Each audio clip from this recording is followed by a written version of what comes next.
my wife came into my life and started to ask me, why is it that you don't talk to your family that often? And I told her the story, like, I don't think they love me. I don't think they want me.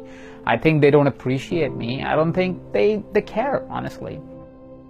So my brother is elder than me, about 3 years. And so the grandparents smother him with love. And then my parents smother him with love. So he's getting love from everywhere. What would happen is often I would be wearing the same clothes that he wore to school. Because it was always first used by him, I get everything secondhand.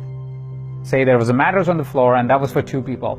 Right? That was me and my brother. Now, how brothers are, me and my brother start fighting for space because my brother was bigger than me, so he would push me to a corner. He would like go, no, I need more space. I'm bigger, elder than you. And as we were arguing and fighting, my mom stormed out of her room and goes, Ajit, go to sleep.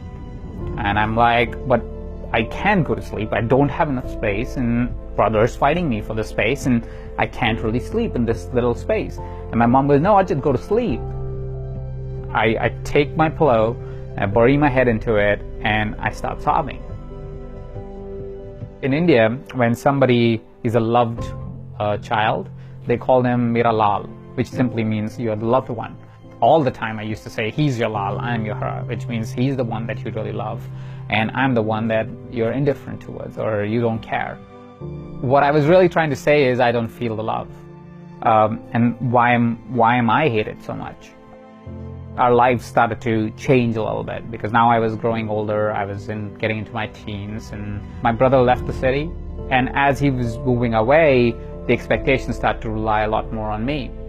And so it was constantly told, hey, go become an engineer. You need to go become an engineer. You need to study hard so you can become an engineer.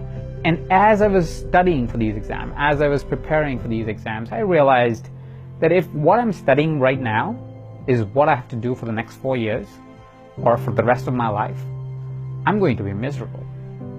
And that kind of gave me a dimension of saying, hey, why am I doing this? I'm doing this because my mom says so. I've taken many chances in life after that, and every time I would take a chance, it would seem like the stupid thing to do, but I will constantly take them because I just knew that what I really wanted was, I need to be successful, I need to get out of this house. And I was able to do that by the time I was 28, 29.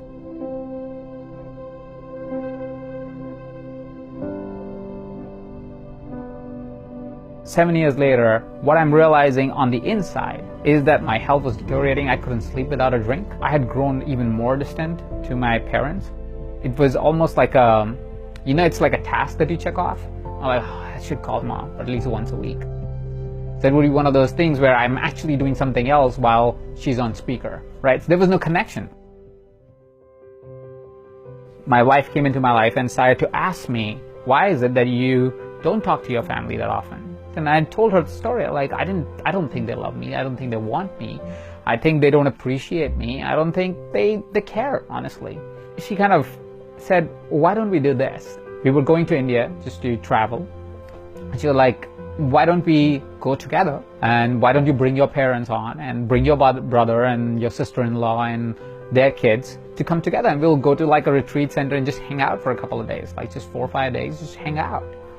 And I was like, well, I've never done that. We haven't hung out since ever, probably. And so we bring the family together. We find this retreat center close to the city that I'm from, Jaipur, and we all go there. And one of the evenings, and this was I think the second to the last evening, where my now wife and then girlfriend suggested, hey Ajit, we are here. Like, this is the time you can actually have a conversation about this that you've been talking about. And we're sitting all across the table, the same table, and I start sharing.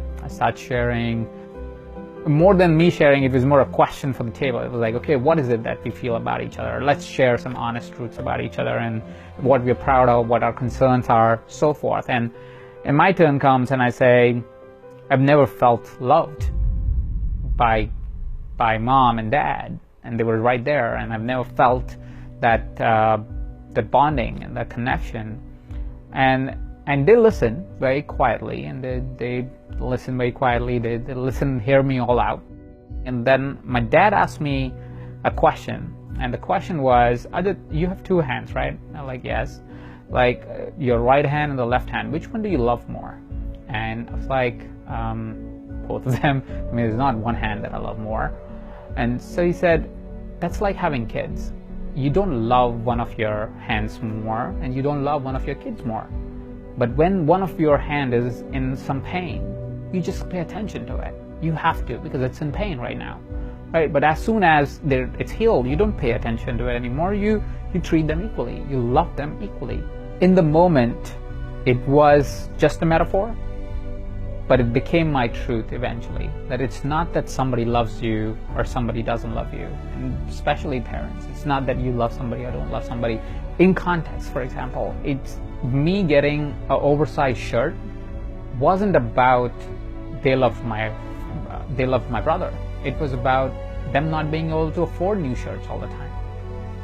Me getting the second-hand bicycle wasn't about them not wanting to give me a new bicycle, but it was about them being able to only afford one bicycle at a time. That was a big release for me, because I had held on to that for all of my life, and I was driven from a place of I'll show you. Only recently, when we actually had a child, I realized that as much power the word love has, it doesn't do justice to what you feel when you have a child. What I have for my son, I can't explain. I can't explain because it transcends love. It's important that we know how loved we are. The fact that we take up space means something, that we are worthy of love, giving and receiving. And that no matter who we are, the way we show up in the world is deserving of love. And if ever you feel unloved, remember that all you need to do is change your perspective, for love is always there.